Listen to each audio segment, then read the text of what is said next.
no conflict between science and Islam or the Quran. Sooner or later, we should all realize that. I just have one verse from the Quran, I just quote something, the meaning of it.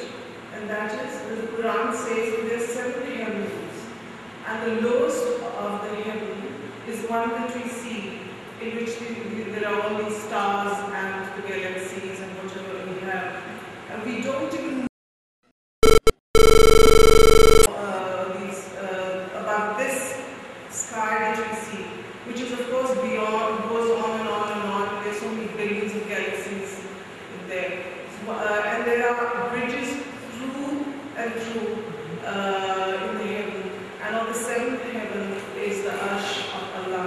And maybe someday, and then Allah says that is there anyone who can see the Burj or the bridge, or is there any fault in the sky that you can see through which probably God takes the spirits or whatever, I don't know, but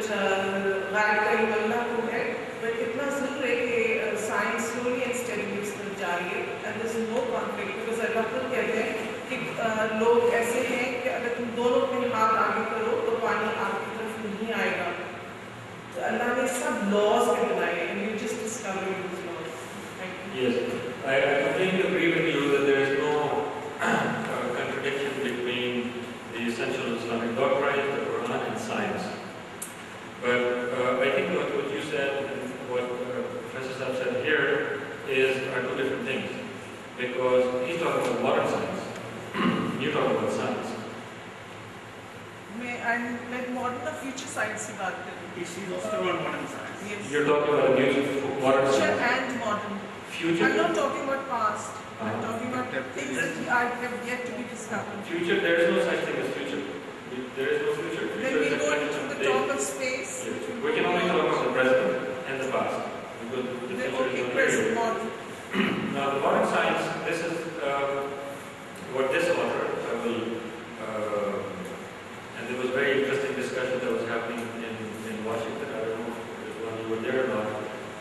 It was actually on social sciences, not even hard sciences, from where we these days, when we invoke science, we always invoke hard sciences, because these are fixed sciences, and they always lead, the experiment will always lead to the same result. You mix sodium and chloride, you get salt, you get hydrogen and oxygen in a certain way, you get water and so forth. But in social sciences, it's different and so forth. In the context of social sciences, and also which actually in the 1960s and 70s, social sciences drew their inspiration from hard sciences, which now we mistakenly just consider we call it science. And he likened it to, he compared that to the possibility of halal pork chops, the possibility of integrating the essentials of the modern science into the essentials of the Islamic tradition is like the possibility of speaking of halal pork chops. The pork pig is halal, no matter how many takbir you say, it stays halal. So it comes down to, again, in my opinion, the essentials of the modern science. That is, the modern science, and here you can go back to read very carefully, view very carefully on television the Discovery Channel, the National Geographic, the Learning Channel, and the History Channel. These 4 channels often produce some programs with amazing regularity that the center of that, the centerpiece of that is theory of evolution. That this is what we call the gospel hours of the modern science. That these are those programs in which we assume that in the structure of those programs, and the worldview assumes that there is theory of evolution. And so now, if you believe in the theory of evolution, and if you believe in the relationship of paleontology and how it actually lends no data to the theory of evolution, and it is presented as if it lends data, it is lent data by paleontology, then we believe it as a fact.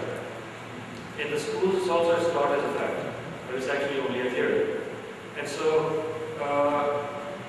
that itself is a position that is very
cognizant of the central ontology, which was the existence of God and significance